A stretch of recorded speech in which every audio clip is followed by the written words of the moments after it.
النهاردة الفكرة كلها عبارة عن بالونة وشوية جبس ومية. أول حاجة خدت كوباية مية، وبعد كده هضيف عليها كوبايتين جبس. هستنى لما الجبس يترسب كده عشان ما يحصلش فيه أي كلكعة، وهقوم ضايفة كوباية تانية بنفس الطريقة، وهبدأ أخلطه بأي حاجة. أنا استخدمت قلم أصلا اللي بتلاقيه يعني مفيش مشكلة خالص، وبعد كده القلم نغسله ونستعمله مفيش مشكلة يعني. وبعد كده هزود شوية جبس تاني. الجبس تقريبا كان مركون عند البياع، فكان فيه شوية شوائب بس مفيش مشكلة يعني.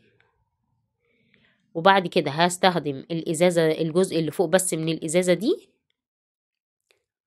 وإزازة تانية سليمة زي ما هي. هقلب بقى الخليط بتاعي ده. وبعد كده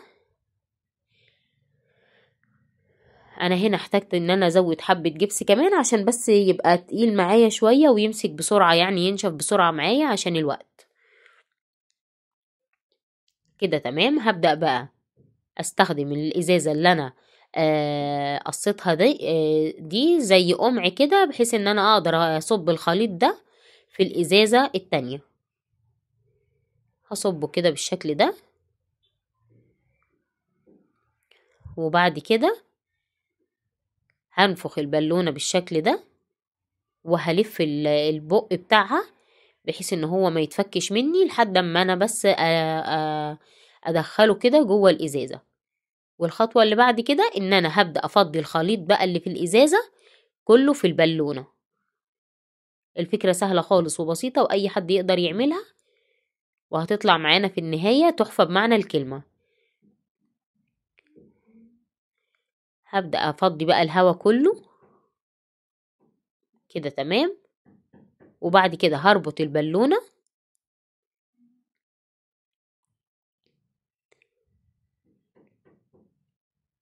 كده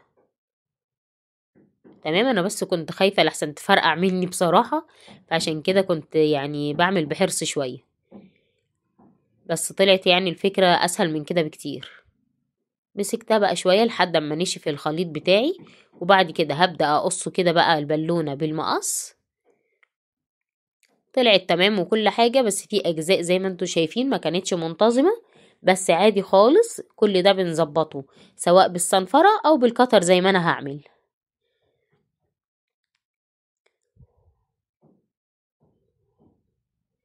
بدأت كده اظبط بالقطر اي اجزاء مش متساوية، وهي طبعا علشان ما كانتش لسه نشفت قوي، فكانت الموضوع معايا بمنتهى السهولة، سهل جدا مفيش مشكلة خالص. اي اجزاء زيادة او اي اجزاء مش متساوية ومش حاسة ان هي مظبوطة بظبطها مفيش مشكلة. القناة عليها افكار كتيرة جدا، وكلها من اعادة التدوير، وكلها افكار موفرة. فلو مش مشتركين في القناة ياريت تشتركوا وتفعلوا زر الجرس عشان يوصلكوا اي فكرة جديدة انا بعملها. وما تنسوش اللايك والشير والكومنت اللي بتقولوا لي فيه رأيكم دايما. هنا هتظبط بس كده،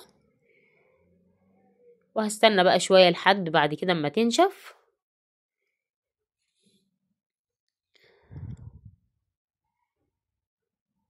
كده يعتبر خلاص